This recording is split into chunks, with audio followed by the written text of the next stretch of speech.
thinking that there's so many veterans that I feel like have similar stories with everything that they're going through when they come back from being deployed, uh, seeing things that they've seen and experiencing trauma, like you said.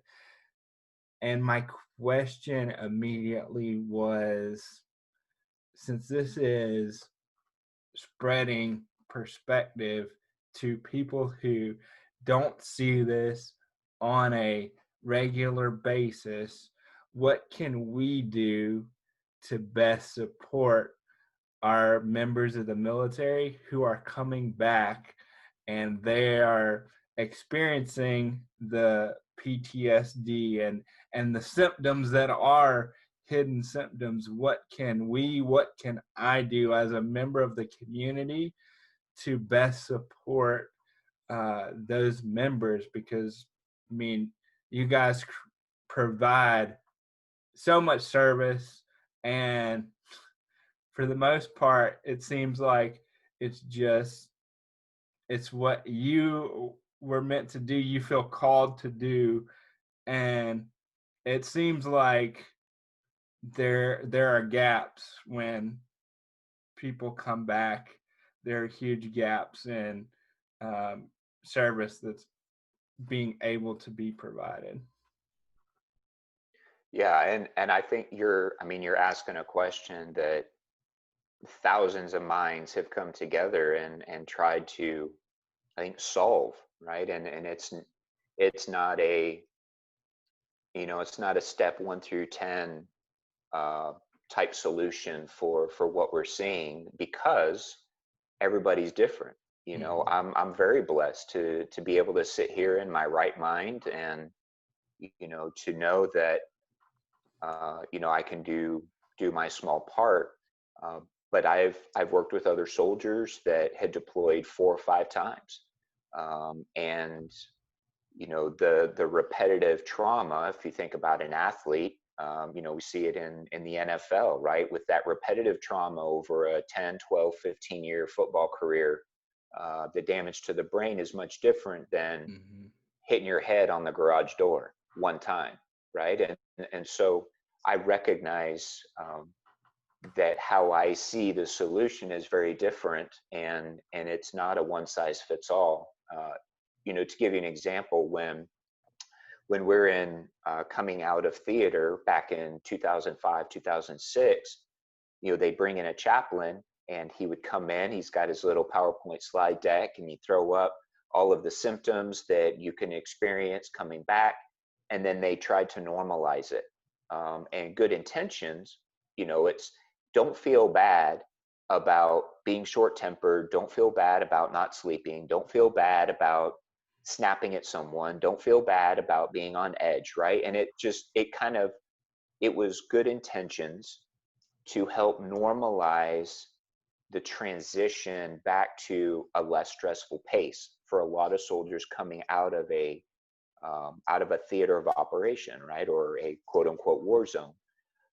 And so they've learned since then that that wasn't necessarily a good thing, and I experienced that unintended consequence. So I got back actually about 2 weeks early than anticipated. Walked in the door of my house on December 12th of 2005, right before Christmas. My wife had the house decorated. My boys were about to be out of school for Christmas break. The tree was up, right? It was the holiday season, Christmas music playing in the stores. I was going to miss Christmas. Now I'm home. So there was a lot of that festivity and the joy and all of that. January 2nd, January 3rd, my boys go back to school. My wife goes back to work, and I'm home alone with a new dog. And I was blindsided. I was hit like a ton of bricks. I didn't want to get out of bed. Uh, I felt sick to my stomach. It was really just a bizarre experience.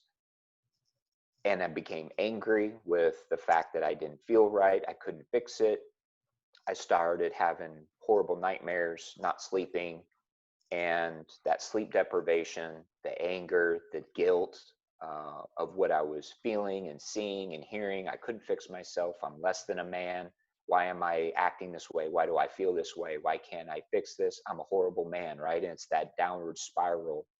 Um, but when my wife would try to say, hey, you're snapping at the boys, it's not their fault. My response was that briefing I got in Kuwait. You don't understand. I'm allowed to do this for 90 to 120 days because they said, right? So leave me alone kind of approach. And there's a lot of damage that can be done in the relationships in someone's life in 90 to 120 days. And so to get back to your question, uh, well, let me finish that by saying that the answer to your question, I think, is really what my wife did for me. So from mid-December, we'll just say the 1st of January, when all this started to surface, to the 3rd week of February, for about 6 or 7 weeks, I was sleeping about 2.5, 3 hours a night, having nightmares, and then not going back to sleep. Uh, Tossing and turning, tearing up sheets during the nightmares. And it got to a point where my wife walked in the kitchen one day and she had tears coming down her cheek. And she just reached up, grabbed my cheeks. She said, babe, I'm not saying that I would ever leave you or divorce you, but if you don't get help and help is available, you're going to do damage in your relationship with me and the boys that you're never going to be able to repair. Please, please, please get help, right? And it was tender, but there was a confidence and a concern, and she spoke the truth. And the moment she said that, there was this burden lifted, and it was like I didn't know that I needed permission to go get help, but it was like all of a sudden I gave myself permission to not be okay and to pick up the phone and get in and get seen and begin that process of healing.